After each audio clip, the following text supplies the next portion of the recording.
Assalomu alaykum. Bugun biz logopediya sohasida massaj qilishning bir nechta usullari bor. Bulardan biri o'z-o'zini massaj qilish hisoblanadi. O'z-o'zini massaj qilish nima uchun foydali? Bunda o'sha nutq patologiyasiga ega bo'lgan inson yoki bola o'zini doimiy ravishda massaj qilib yurishi mumkin bo'ladi. Bu logoped olib boradigan massajning ta'sirini to'ldirish uchun yordam beradigan massaj hisoblanadi. O'z-o'zini massaj qilish turli yo'nalishlarda, turli sohalarda olib borish mumkin. Shulardan bittasi bu yuz mushaklarini o'z-o'zini massaj qilish usulidir. Avvalambor, yuz mushaklarini massaj qilishda, misol uchun deylik, bolalar qiladigan bo'lsa, ma'lum bir seanslarga bo'lingan holda amalga oshiriladi. Ya'ni har bitta harakat 4-6 marta amalga oshiriladi. Bu uzoqqa cho'zilmasdan 5-10 daqiqa davomida bajarilishi kerak hisoblanadi. O'z-o'zini massaj yuz sohasini o'z-o'zini massaj qilishning bir nechta usullari bor. Bulardan bittasi bu yo'lakchalar chizamiz massajdir. Ammo biz massajni boshlashdan avval o'sha qo'llarimizga ahamiyat berishimiz kerak. Ya'ni hech qanday ortiqcha vositalar bo'lmasligi kerak va yuzimizni namlab olish uchun va barmoqlar yuzda yaxshi harakatlanishi uchun bizga har xil kremlar kerak bo'ladi. Bolalarga ham turli bolalar kremlaridan foydalanish tavsiya etiladi. Birinchi o'rinda biz yuzimizni, ya'ni qo'llarimiz orqali biroz krem bilan namlab olamiz. Shu tarzda yuzimizda barmoqlarimiz yengilroq yurishiga yordam beramiz. Bunda deylik, birinchi massajimiz bu yo'lakchalar chizamiz usuli hisoblanadi. Bunda aynan mana bu peshona sohasini massaj qilishni boshlaymiz. Ya'ni mana peshonamiz orqali qo'llarimiz bilan mana barmoqlarimiz, to'rtta barmog'imiz yordamida yo'lakchalar chizamiz.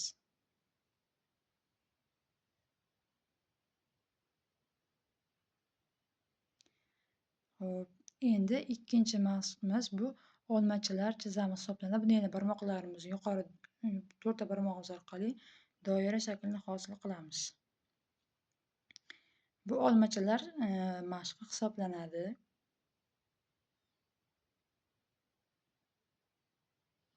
Keyin esa keyingi usulimiz bu archa chizamiz. Bunda peshonaning o'rta qismidan boshlab to chakka sohasigacha qo'llar tortiladi.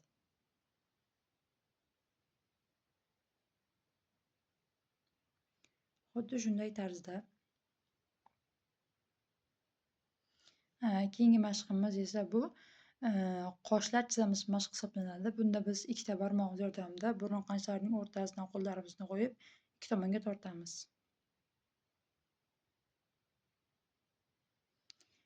Keyingi mashqimiz bu esa mo'ylov chizamiz mashq hisoblanadi. Bunda biz labimizni yuqori labning ustiga qo'yib, barmoqlarimizni pastga qarab tortamiz.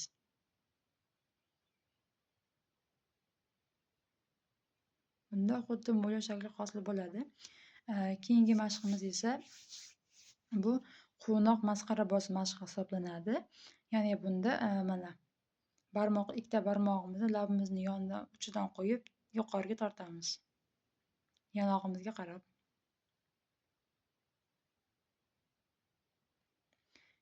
Keyingi usulimiz esa bu ya'ni g'amgi masxarabos. Bunda pastki lablarimizning uchidan past tomonga qarab silab tortamiz.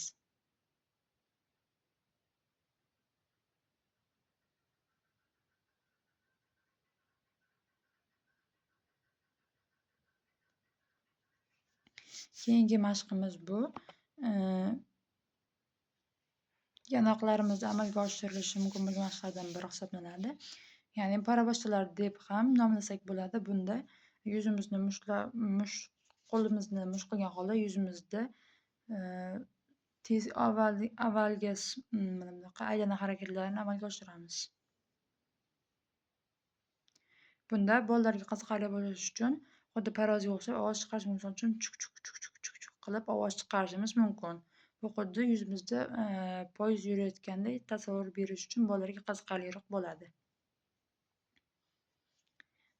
Yana mashqimiz bor. Bu barmoq dushlari hisoblanadi. Ya'ni bunda biz og'zimizga havo to'ldirgan holda barmoqlarimizdan sekin urib chiqamiz.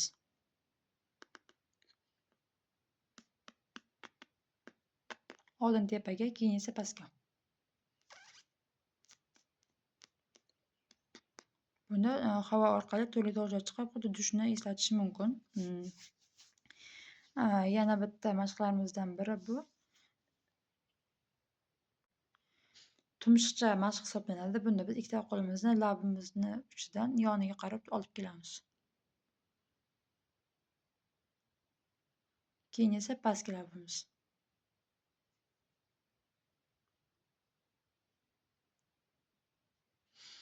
Endi biz massajni davom ettirish uchun quymoqcha mashqini bajaramiz. Quymoqcha bu ikkita kaftlarimiz orqali yuzimizga yengil urib qo'yamiz.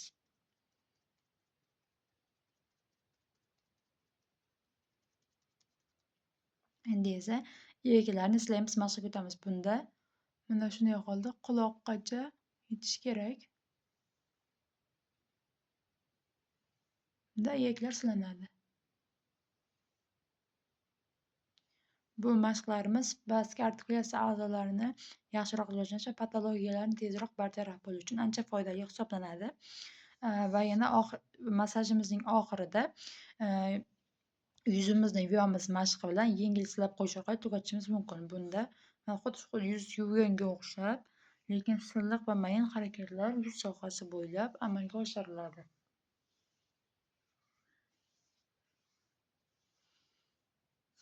Mana shunday qilib biz massaj seanslarini davom ettirishimiz mumkin.